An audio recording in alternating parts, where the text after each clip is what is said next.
Paul Atanga-Ndji, ministre de l'administration territoriale, préside ce vendredi 2 septembre 2022 la cérémonie d'ouverture des travaux d'évaluation à mi-parcours de l'action humanitaire au Cameroun. Il s'agit d'une réunion qui répond aux exigences du président de la République Paul Biya qui, en 2014, met sur pied un plan d'assistance humanitaire en vue de soulager les difficultés des populations vulnérables. Pour ce faire, les Nations Unies, à travers un plan humanitaire, accompagner les pouvoirs publics dans cette mission depuis une vingtaine d'années. Aujourd'hui, nous avons comme objectif principal une évaluation à mi-parcours de notre plan humanitaire.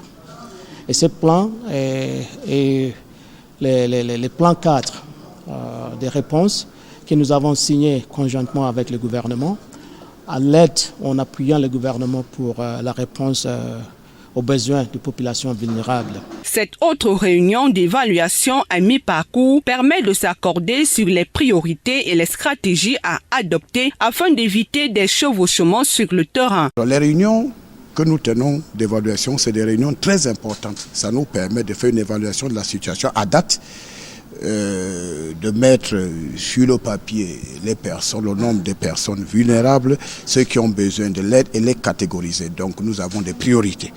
Dans un monde où, je dis bien, les ressources se font de plus en plus rares en dehors de l'Union européenne qui maintiennent le cap, les autres partenaires ne suivent pas. Et voilà, c'est conscient de ça que le chef de l'État, depuis 3 ans pratiquement, augmente de 30% la réponse. Il y a l'enveloppe humanitaire du Cameroun. Le ministre Paul Atanga-Ndji, à un moment où les partenaires étrangers avaient décidé de diminuer le financement de l'action humanitaire sans raison valable et encore plus à un moment où les défis étaient plus considérables, a formulé le vœu de voir cette collaboration renforcée de façon efficace afin de donner une meilleure prise en charge de toutes les couches vulnérables. L'Union européenne, bon an, mal an, effectivement, mobilise entre 20 et 25 millions d'euros par an.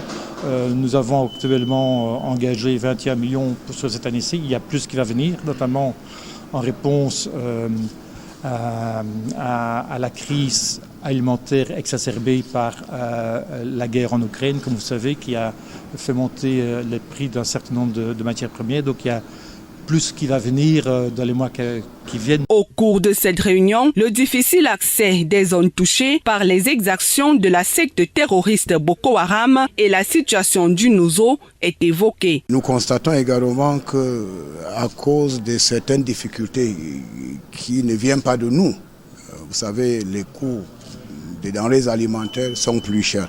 Néanmoins, nous avons des défis à relever. Nous avons des déplacés internes, nous avons des réfugiés, nous avons les victimes de Boko Haram et ces personnes ont besoin de l'assistance. Avant de déclarer ouverte la séance de travail qui se tient à huis clos, le ministre Paul Atanga-Ndji a réexprimé la gratitude du gouvernement à l'endroit de l'équipe humanitaire pour les appuis multiformes et l'engagement constant face aux défis qui interpellent les acteurs humanitaires et les autorités étatiques.